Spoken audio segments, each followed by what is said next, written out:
News Marathi, आवाज लोकशाहीचा।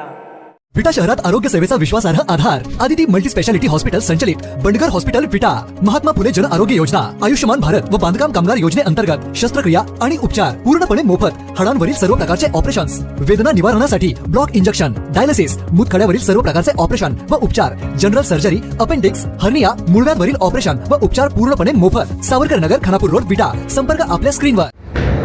दिनांक 30/7/2026 रोजी रात्री 10:25 सुमारास फिर्यादी या त्यांच्या मुलासमवेत तसेच सासूबाई समवेत दिगंची येथील सत्संगाच्या कार्यक्रमावरून पळसखेल या त्यांच्या मूळगावी परत येत असताना पळसखेलपासून थोड्या अंतरावरती 2 मोटरसायकलवरील 4 अनोळखी इस्मांनी त्यांची वाट अडवून त्यांच्या सासूबाईंच्या गळ्यातील बोरमाळ तसेच मणींची माळ जबरीने चोरी करून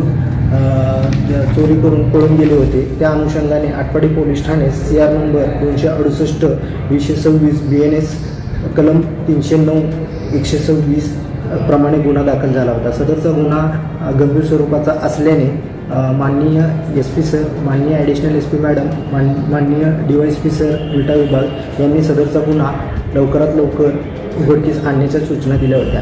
त्या अनुषंगाने आमच्या DB टीमचे अंमलदार बोडखे, ठोंबरे, सुर्वे, भुईनवाड तसेच गुन्ह्याचे तपासी अधिकारी सकोनी बायस यांना गुन्हा लवकरात लवकर उघडकीस आणण्याच्या सूचना दिल्या होत्या।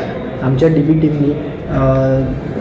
टीमच्या अंमलदारांनी सदर गुन्ह्यातील आरोपितांचे मोबाईलचे तांत्रिक विश्लेषण केले। त्याचप्रमाणे फिर्यादी यांचा जो मुलगा होता बालअपचारी, त्याच्यावरती संशय बळावल्याने त्याच विश्वासात घेऊन चौकशी केली असता त्याने अकलूज येथील त्याचे 3 साथीदार यांच्या मदतीने सदरची चोरी केल्याचे निष्पन्न झाले।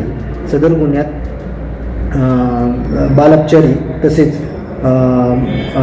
आरोपी क्रमांक 1 मनोज रामचंद्र भोसले राहणार चापोरे तामाळशिरस, तसेच अक्षय दिलीप घाडगे राहणार चापोरे तामाळशिरस, तसेच सुजल संतोष गायकवाड राहणार सराटी हे 3 आरोपी तसेच फिर्यादी यांचा मुलगा बालअपचारी या चौघांनी मिळून हा गुन्हा केल्याचे निष्पन्न झाले। सदर आरोपितांना ताब्यात घेऊन गुन्ह्यातील सर्व मुद्देमाल एकूण 2,15,425 रुपयांचा मुद्देमाल हस्तगत केलेला आहे। सदरची कारवाई ही माननीय पोलीस अधीक्षक साहेब तसेच माननीय ॲडिशनल SP मॅडम तसेच DYSP साहेब विटा विभाग यांच्या मार्गदर्शनाखाली आमच्या DB टीमने केलेली आहे।